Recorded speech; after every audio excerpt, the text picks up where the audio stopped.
Assalamualaikum warahmatullahi wabarakatuh. Ada sebuah pertanyaan dari seorang pengguna media sosial Quora Internasional, di mana ia menanyakan perihal apakah YouTubers dari Korea menggunakan rakyat India untuk viewers.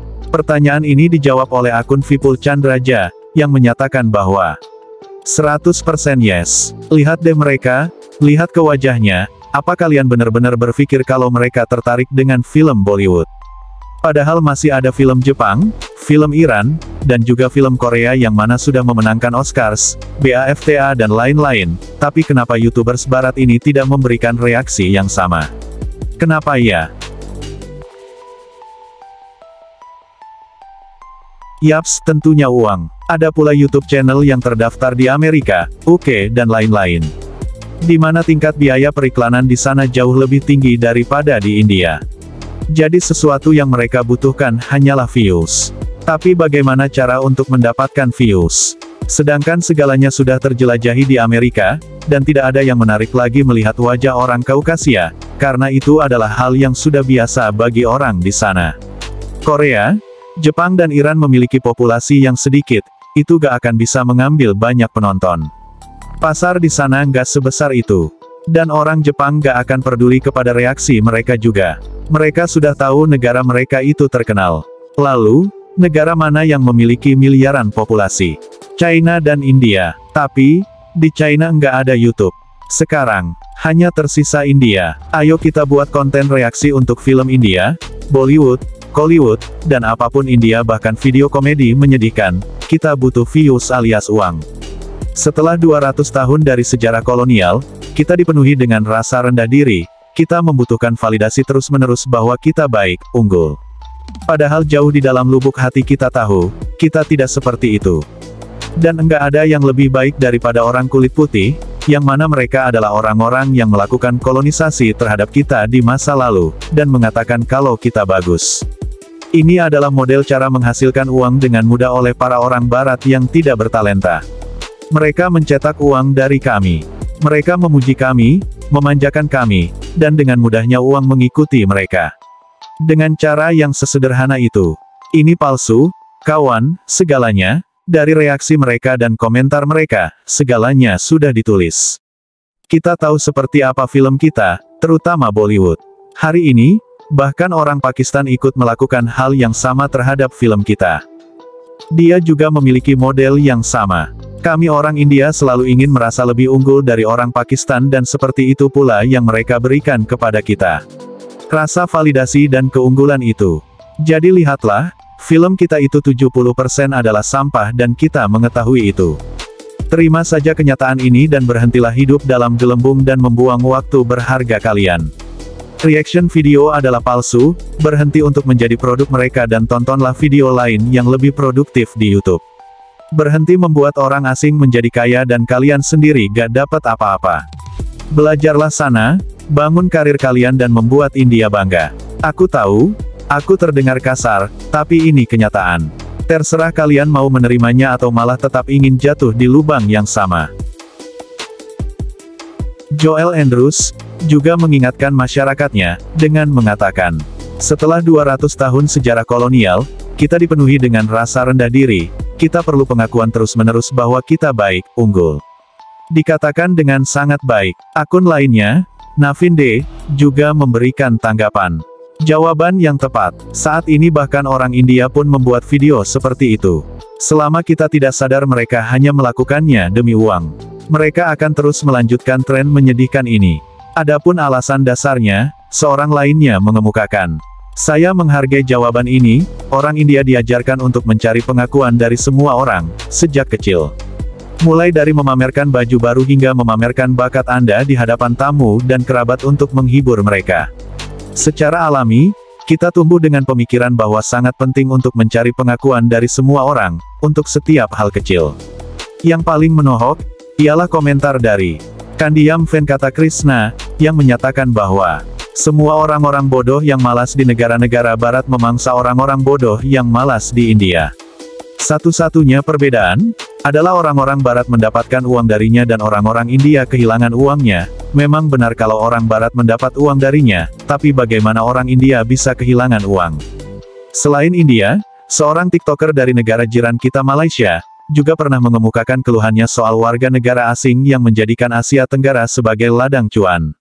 Mari kita saksikan. Kalau Mak Saleh tu kata dia buat video untuk promote Malaysia, kalian tengok senarai yang tekan like dan komen. Adakah dari warga mereka atau daripada warga kita sendiri yang puji-memuji antara satu sama lain? Kalian suruh juga mereka tunjukkan peratusan followers mereka mengikut negara. Mesti majoriti orang Malaysia kan? Kemudian diikuti Indonesia dan Singapura. Bukan negara Mak Saleh pun. Jadi mereka mempromosi Malaysia untuk siapa? Ini bukan soal kita cemburu pada mereka, tetapi sebagai peringatan kepada rakyat Malaysia yang orang putih tak pernah suka orang Asia, apatah lagi orang Muslim. Mereka lihat kita ni sebagai lubuk buat duit, dan sikap mengagungkan mereka ini akan menjadikan mereka sangat angkuh, sombong dan boleh buat apa sahaja yang mereka suka kerana mereka rasa yang mereka ini sangat hebat, diterima oleh rakyat Malaysia.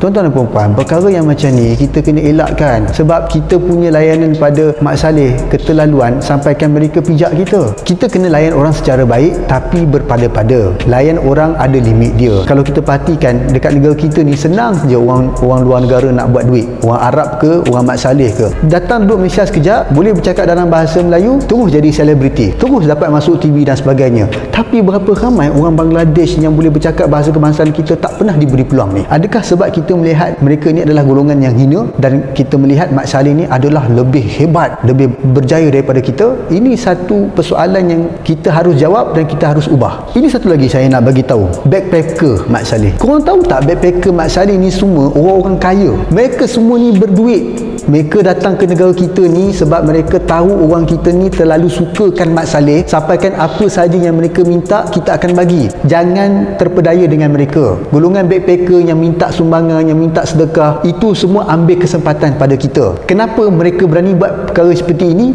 Itu semua disebabkan layanan kita yang keterlaluan terhadap mereka sampai mereka ambil kesempatan pada kita. Tengok saja apa yang berlaku di Bali, Indonesia. Berapa banyak kes pelancong-pelancong Rusia, pelancong-pelancong Mak Saleh yang kurang ajar, yang biadab dengan orang Bali, yang suka berbogel di tempat-tempat bersejarah di Bali dan sebagainya. Bila kena tahan, terus minta maaf, settle. Cuba kalau yang buat tu orang Bangladesh, orang Rohingya, mungkin dia dah kena terajang, mungkin dia dah mati, kita pukul dia ataupun kita terus halau dia keluar. Sikap kita seperti ini seolah-olah menunjukkan yang kita ni masih lagi hamba kepada Mak Saleh. Walaupun Mak Saleh tu dekat negara dia, dia tak ada nilai pun, orang tak kenal pun dia, tapi bila datang ke Malaysia, dialah raja. Kan kita pun tahu kes-kes yang Mak Saleh Karen tak nak pakai mask, berapa banyak bergaduh dekat KL. Inilah berlaku bila mana kita melebih-lebih sangat dengan mereka. Kan kita perasan kadang-kadang di kaki 5 ada Mak Saleh angkat plakat tulis, oh saya perlu pergi ke sana ke sini sekian-sekian, saya perlukan duit. Ui, orang kita mudah je bagi duit dengan muka senyum, tak kisahlah awet cun mana pun akan bagi je kan. Apa yang sudah berlaku? Kenapa kita cukup suka dengan Mak Saleh ni? Yang paling penting, kalau orang kita backpacker Malaysia buat benda yang sama dekat negara Mak Saleh, kita dah masuk penjara dah tuan-tuan, sebab benda tu tak boleh. Tapi kat negara kita semuanya boleh asalkan kau berkulit putih. Kalau ada yang baik daripada orang putih tu kita ikut, yang tak baik tu kita elakkan. Kalau kita betul nak buat baik pada orang, pastikan kita adil pada semua pihak, tak kira dia Mak Saleh, orang Arab, orang Rohingya, orang Bangladesh. Kita adil pada semuanya. Itulah cara yang betul. Ini kalau kita hanya baik pada Mak Saleh, itu bermakna kita ni double standard, dan ini harus diubah. Nah, jika YouTuber Korea dan Barat memanfaatkan warga Perindavan, dan TikTokers Mak Saleh memanfaatkan rakyat Malaysia, maka pertanyaannya, apakah mereka juga membuat konten serupa pada warga Indonesia? Apapun jawaban yang kita pikirkan sepertinya benar, tetapi, mari kita lihat beberapa fenomena yang terjadi di negeri ini. Di tahun lalu dan tahun sebelumnya, Wonderland Indonesia, sebuah proyek yang digarap oleh musisi yang juga seorang YouTuber terkenal, Alfie Rev, menjadi viral di Indonesia. Keviralan ini juga telah sampai hingga ke mancanegara. Penyanyi utama dalam video tersebut ialah Novia Bahmit, seorang aktris berkebangsaan Indonesia yang merupakan 8 besar dari Indonesian Idol musim ke-10. Dia pernah membuat video reaksi di channelnya terhadap proyek Wonderland Indonesia yang ia bintangi. Alhamdulillah, penontonnya mencapai angka 1,2 juta sekarang ini, dalam waktu 2 tahun lebih. Tetapi, jika kita bandingkan dengan jumlah viewers dari salah satu reaction channel YouTube Korea ini, jumlah penontonnya mencapai angka 2 juta kali ditonton. Padahal baru 1 tahun lebih. Dilansir dari laman era.id, seorang pembalap MotoGP, Alex Espargaro berhasil menggait 1 juta pengikut di Instagram setelah menantang netizen Indonesia untuk mengikutinya dengan mengatakan, "Hai penggemar Indonesia, jika saya mencapai 1 juta pengikut sebelum hari Minggu, setelah balapan saya akan melempar helm balap saya ke tribun." Tulisnya, ternyata, hanya butuh 2 hari, pengikutnya sudah tembus 1 juta. Bangga sekali. Setelah dijajah Belanda dulu, bangsa ini sempat mengidap gejala inferiority complex, minder, tidak percaya diri. Bertahun-tahun kita dicekoki hegemoni kulit putih atas warga lokal, dan membuat kita merasa kurang dari segala sisi. Yang dari luar selalu tampak lebih baik. Di zaman media sosial seperti sekarang, di mana siapapun bisa eksis dan menunjukkan diri, situasi jadi berbalik. Bangsa ini menemukan kembali kepercayaan dirinya, karena kita menang dalam jumlah. Sementara dunia maya ini segalanya tentang angka. Agaknya rasa percaya diri kita jadi kebablasan. Kita berbangga diri dengan pembuat konten bule yang banyak memproduksi konten seputar Indonesia, padahal mereka hanya melirik nama Indonesia agar mengunjungi saluran mereka yang terus naik. Waktu kemarin Presiden Jokowi bilang, kita tidak sadar sudah dijajah secara ekonomi, bagi saya bukan hanya itu. Kita juga sudah dijajah secara pola pikir, lihat saja betapa rasa nasionalisme yang kita pakai, jadi ladang AdSense dan traffic konten kreator luar, dan kita merasa senang-senang saja sambil menulis komentar, hidup Indonesia.